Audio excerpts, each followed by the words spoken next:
Assalamualaikum warahmatullahi wabarakatuh. Ketemu lagi ya dengan saya. Pada pertemuan kali ini kita akan belajar membahas tentang asuhan gizi secara personal atau berdasarkan kelompok usia. Namun sebelumnya mari kita berdoa terlebih dahulu. Bismillahirrahmanirrahim. Raditu billahi rabba wa bil islami dina wa bi Muhammadin nabiyya wa rasulah. Rabbi zidni ilma warzuqni fahma. Baik, sebelum kita memasuki topik tentang asuhan gizi, Ibu ambilkan firman surat Al-Baqarah ayat 233 dan surat Al-Qasas ayat 7, yang mana di dalam Al-Quran Allah telah berfirman, hendaklah seorang ibu atau para ibu itu untuk menyusui anak-anaknya selama 2 tahun penuh. Jadi bahkan Nabi Musa pun ibu dari Nabi Musa pun dianjurkan untuk menyusui. Jadi dengan ASI dan dengan menyusui itu bisa memberikan nutrisi yang baik, gizi yang baik untuk anaknya selama 2 tahun penuh, di mana 2 tahun itu adalah masa periode emas pertumbuhan dan perkembangan seorang anak. Nah, dari slide ini Ibu kenalkan program baru dari pemerintah, khususnya di Kota Yogyakarta yang baru saja pada tahun 2021 kemarin bulan Mei itu Wali Kota Yogyakarta meluncurkan atau mengeluarkan rencana aksi daerah yang mana nama programnya disebut 8.000 hari pertama kehidupan. Apa itu artinya? Kalau sering kita kenal, sering kita dengar adalah program 1000 HPK, yang mana 1000 HPK ini adalah masa prioritas ya, masa prioritas supaya gizinya itu terpenuhi dengan baik ya, yaitu sejak hamil selama 270 hari sampai dengan anak usia 2 tahun. Itulah yang disebut 1000 HPK ya. Namun dilihat dari perkembangan dan upaya kita untuk mempercepat atau untuk segera mencapai target nasional angka stunting yang mana ditargetkan oleh Presiden Jokowi di bawah 14% di tahun 2024, sehingga Kota Yogyakarta berinisiatif melakukan atau menganalisis program 8.000 pertama kehidupan, 8.000 HPK ya, program 8.000 hari pertama kehidupan ini, yang mana selain prioritas 1000 HPK, pada 7.000 HPK selanjutnya, yaitu pada fase usia menengah, yaitu usia 5-9 tahun, kemudian fase remaja 10-14 tahun, dan fase konsolidasi remaja atau remaja di usia akhir, yaitu usia 15-19 tahun. Yang mana kalau di total 3 fase ini sejumlah kurang lebih 7.000 hari pertama kehidupan ya. Nah, kenapa 8.000 hari pertama kehidupan ini perlu kita pahami ya? Karena selain kita memprioritaskan gizi yang baik, kesehatan yang baik ya, nutrisi yang baik, 1000 HPK. Nah, kita juga harus fokus, harus mulai mempertimbangkan asuhan gizinya ya, salah satunya itu selama anak usia 5 tahun sampai dengan usia remaja, maksimal 20 tahun. Di mana pembagian fase ini, 3 fase ini itu, mereka memiliki fase-fase tertentu. Kenapa dibedakan menjadi 3 fase? Karena memang di fase usia 5-9 tahun, anak itu sedang dalam masa pertumbuhan. Yang mana di fase pertumbuhan itu, seorang anak berpotensi mengalami infeksi dan kekurangan gizi, sehingga di usia ini kita harus lebih fokus lagi, lebih pertajam lagi intervensinya ya, tindakan-tindakannya, supaya tadi di fase 5-9 tahun ini, fase pertumbuhannya itu bisa terpenuhi gizinya. Nah, Selanjutnya, di fase selanjutnya yang juga perlu diperhatikan, penting juga untuk mencegah terjadinya stunting, itu adalah di fase anak atau remaja, usia remaja 10-14 tahun. Kenapa di fase ini dikelompokkan? Karena pada fase 10-14 tahun ini, anak sedang mengalami masa pertumbuhan yang cepat, yang disebut dengan growth spurt, ya. Growth spurt ini adalah sering ditemui pada usia-usia pubertas, ya. Pubertas itu kondisinya adalah menunjukkan atau sedang terjadi perubahan fisiologis dan juga perilaku, sehingga di masa inilah masa tumbuh kembang yang cepat, ya, pertumbuhan yang cepat. Kita harus tahu kebutuhan yang tepat, zat gizi yang tepat, intervensi yang tepat agar di fase usia remaja ini anak bisa optimal, ya, baik tumbuh maupun kembangnya. Nah, di fase yang terakhir, itu fase yang ketiga, usia 15-19 tahun, ini masih terjadi fase restrukturisasi yang mana akan menjadi penentu kesehatan seumur hidupnya. Jadi di masa remaja ini, ya, itu adalah masa-masa yang paling harus kita fokuskan, ya, selain dari prioritas BPK. Karena apa? Di masa remaja ini banyak terjadi tadi perubahan fisiologis, berpotensi mengalami penyakit infeksi, penyakit tidak menular, ya, sering ditemukan di usia remaja. Sehingga di usia remaja inilah kita harus menjaga kesehatan kita supaya tidak memiliki resiko untuk mengalami penyakit tidak menular di usia dewasa. Sehingga di usia remaja ini harus dioptimalkan, ya, baik dari aktivitas fisiknya, asupan gizinya, kemudian pencegahan penyakit-penyakit faktor-faktor resiko, ya, segala paparan-paparan lingkungan, kebersihan dan lain-lain itu benar-benar harus diperhatikan sehingga nanti ketika dewasa remaja ini benar-benar berpotensi memiliki kualitas kesehatan yang baik. Nah, ini adalah sekilas tadi, ya, sekilas tentang program 8.000 APK yang baru saja diluncurkan di Kota Jakarta, yang mana nanti kemungkinan akan diadopsi di beberapa daerah di seluruh Indonesia karena memang lokus stunting atau lokasi fokus stunting di seluruh Indonesia ini semakin diperbanyak, semakin diperluas oleh pemerintah, yang mana kita memang bermaksud untuk mempercepat penanganan stunting, ya, mempercepat angka stunting supaya cepat turunnya, ya, cepat turunnya mencapai agar tercapai kurang dari 14% di tahun 2024. Ini tadi yang sudah saya jelaskan bahwa di fase usia 5-9 tahun ini berpotensi besar terjadi malnutrisi, sehingga nanti kalau terjadi malnutrisi dan terjadi infeksi, maka akan menghambat pertumbuhan anak dan juga menyebabkan kematian di usia masih balita atau usia sekolah. Nah, fase remaja tadi ini adalah fase tumbuh kembang cepat, ya, growth spurt tadi.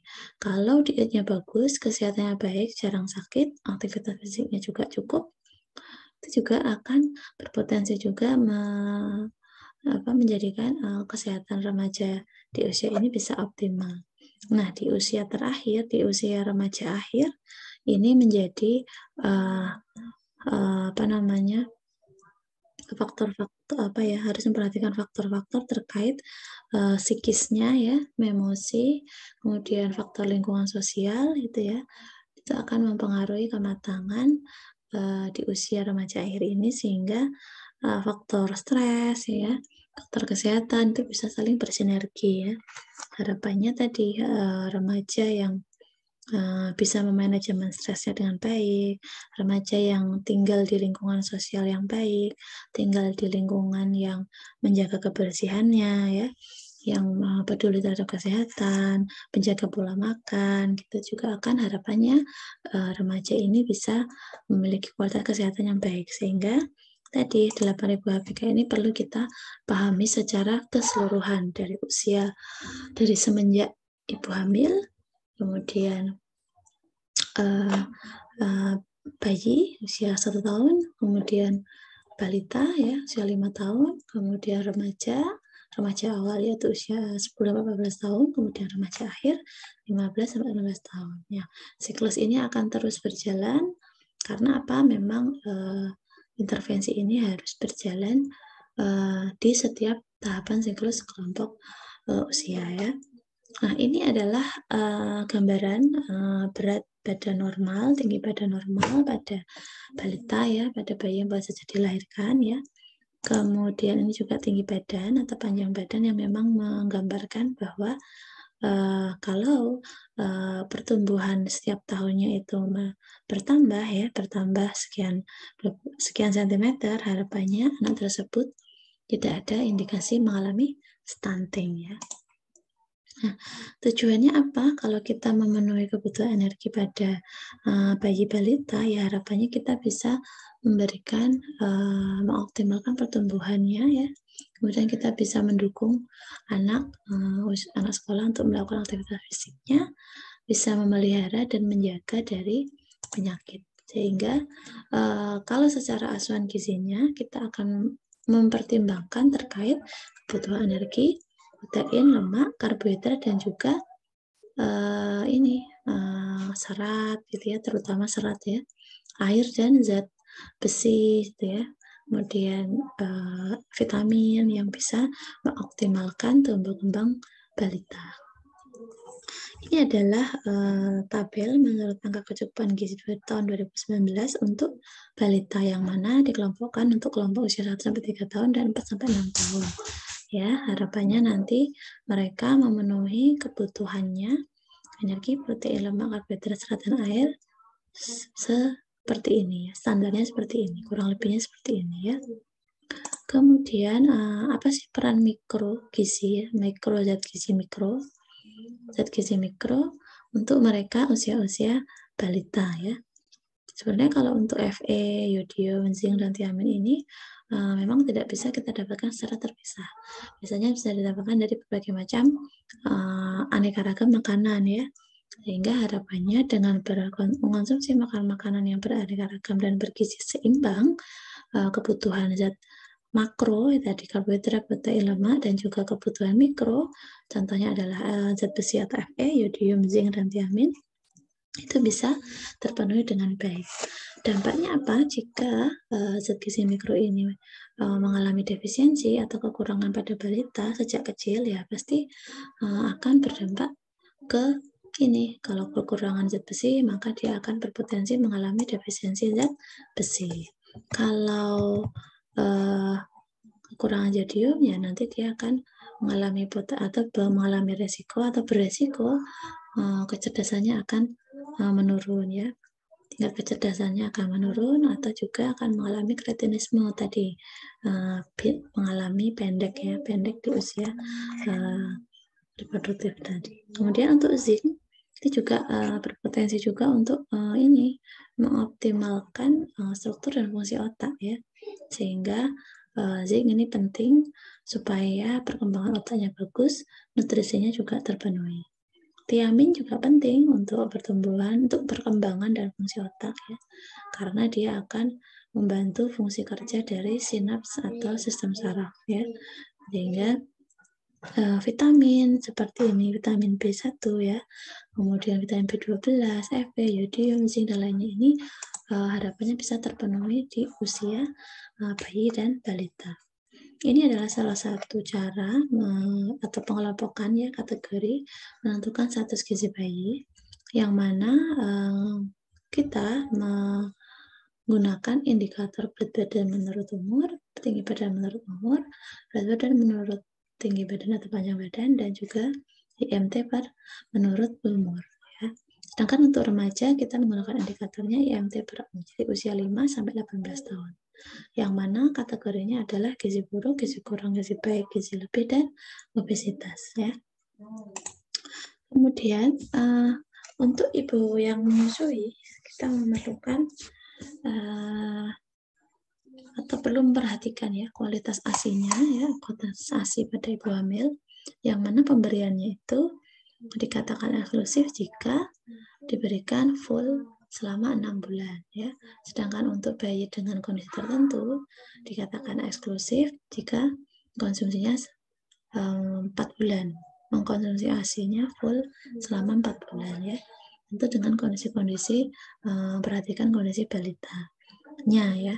Nah, nanti itulah tadi kenapa saya ambil pesan hikmah di awal dari materi ini. Karena apa? Karena memang ibu yang menyusui itu memiliki atau diciptakan oleh Allah dapat memberikan ASI atau makanan terbaik untuk anaknya ya melalui ASI tadi.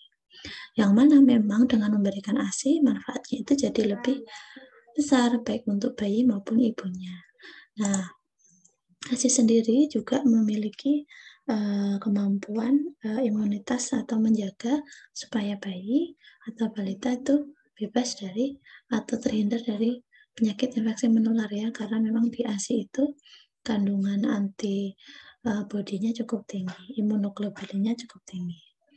Nah, yang memang harapannya selain dari pemberian ASI eksklusif, nanti di usia di atas 6 bulan ya sampai usia 2 tahun, pemberian makanan pendamping ini juga harus tepat ya. Menurut WHO, pemberian makanan PASI ini harus diberikan secara bertahap hingga asupan gizinya pada anak balita bisa terpenuhi, tepat dan terpenuhi ya, baik itu jumlah maupun frekuensinya.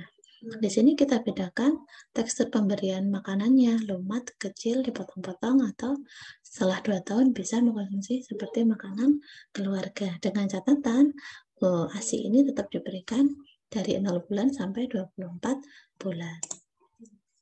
Ini adalah syarat-syarat dalam pembuatan makanan pendamping ASI menurut WHO. Sehingga harapannya makanan yang kita berikan untuk balita itu benar-benar harus memperhatikan jumlah, jenis, frekuensi, dan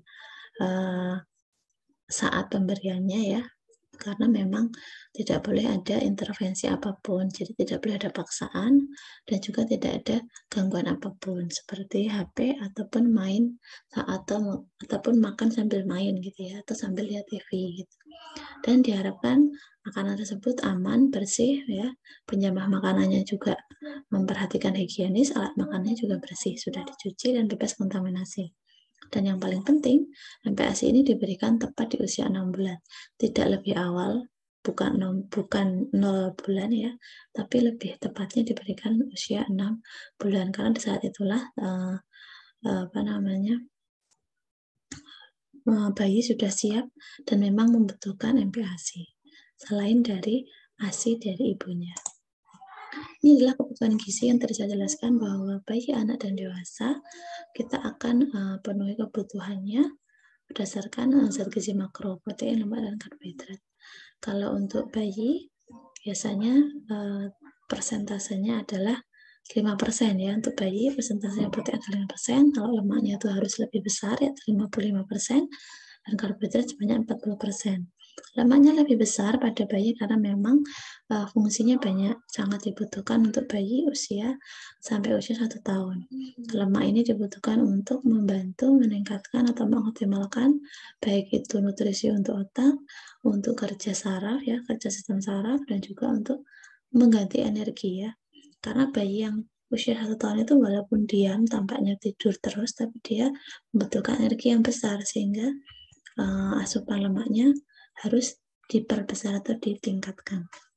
Sampai di usia 1-3 tahun, asupan proteinnya kira-kira 15%, lemak 35%, jadi jauh lebih sedikit ya dari usia 1 tahun ke bawah, dan karbohidratnya dinaikkan sebanyak 50%. Nanti di usia anak-anak sampai 18 tahun sampai remaja, kebutuhannya untuk protein masih tetap 15%, untuk lemaknya dikurangi lagi 5, sehingga menjadi hanya sekitar 30%, dan untuk karbohidratnya ditingkatkan sekitar 55%. Nah, untuk dewasa, nanti karbohidratnya dinaikkan menjadi 60%, kebutuhan lemaknya dikurangi jadi 25%, dan kebutuhan proteinnya tetap. Nah, ini adalah salah satu contoh bagaimana kita memberikan asupan gizi yang baik untuk kelompok anak usia sekolah. Kenapa? Karena memang tanpa kita sadari, anak sekolah itu membutuhkan asupan gizi yang benar-benar bagus, harus bergizi seimbang dan beraneka ragam. Harus bervariasi rasa, warna, bentuk, pengolahan sampai jenis makanan. Karena apa? Usia ini adalah usia-usia di mana dia mulai bisa menyampaikan atau memiliki kesukaan ya, sudah bisa menentukan dia sukanya makan asin, dia suka makan manis, dia suka makan sayur, dia nggak suka makan sayur di usia-usia seperti ini. Sehingga kalau sejak dari kecil kita sudah biasakan makan makanan yang berseimbang, beraneka ragam, nanti ketika usia sekolah, anak tersebut tidak ada masalah lagi atau kendala atau penolakan ya, ketika kita berikan makanan-makanan yang lengkap. Oleh karena itu, asuhan gizi dari sejak bayi sampai nanti usia sekolah, sampai nanti usia dewasa itu menjadi berperan penting ya. Ini adalah salah satu kebutuhan zat gizi yang sangat dibutuhkan untuk kelompok anak usia sekolah. Yaitu pertama vitamin D yang bisa kita dapatkan dari minyak ikan, makanan-makanan yang sudah difortifikasi dengan vitamin D, susu sapi, susu formula, yogurt, dan juga jus buah-buahan. Vitamin D juga bisa atau dapat kita penuhi dari sinar ultraviolet karena kita memang dianjurkan untuk berjemur ya di pagi hari. Nah, selain itu kita juga perlu memberikan multivitamin yang mana memang ini tidak boleh rutin ya, hanya untuk diberikan pada anak-anak dengan kondisi-kondisi penyakit yang tertentu atau ada alergi makanan, makanya kita berikan suplemen vitamin meskipun tidak diberikan setiap hari. Nah, jika anak usia sekolah mengalami inadekuat dalam asupannya ya, kita bisa atau dibolehkan memberikan suplemen vitamin harian hanya saja dalam jangka waktu yang pendek. Jadi tidak sampai setahunan, jadi cukup 1 bulan atau 1 minggu atau 2 minggu saja ketika anak tersebut memang tidak cukup makan makanan yang bergizi dan seimbang. Karena apa? Di usia sekolah kan memang dia membutuhkan zat besi yang banyak, kalsium yang banyak ya. Untuk apa? Ya tadi untuk tumbuh kembang cepatnya itu ya. Sehingga nanti harapannya bisa terpenuhi. Ini adalah contoh makanan sekolah yang memang menarik, cantik ya untuk anak-anak. Memang dia perlu dikemas seperti ini, diolah seperti ini supaya mereka mau makan makanan sayur dan buah ya, dengan senang tentunya.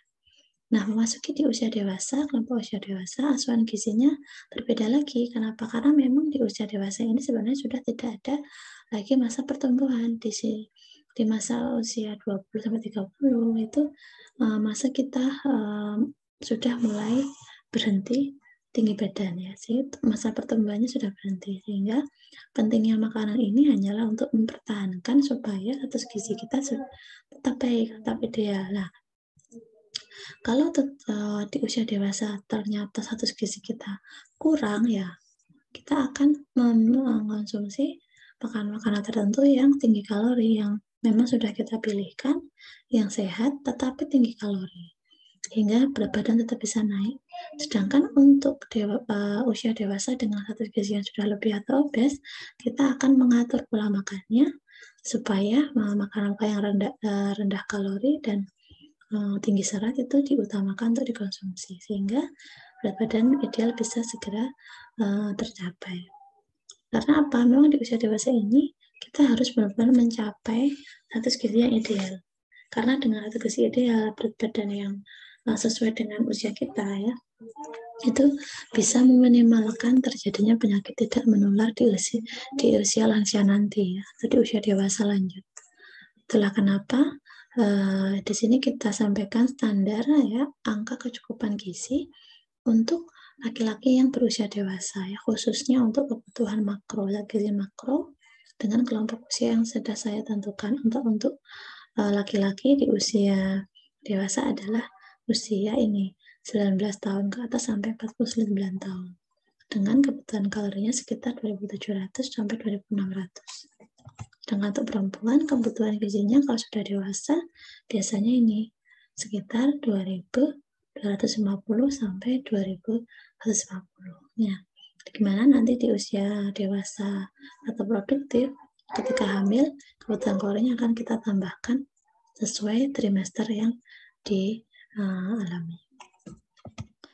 Begitu terkait dengan asupan gizi di setiap siklus kehidupan kita ya, yang mana memang kebutuhan gizinya itu memang berbeda-beda sesuai dengan fisiologisnya, fungsi fisiologis kita, tumbuh kembang kebutuhan gizi kita ya, sesuai dengan tahapan umurnya.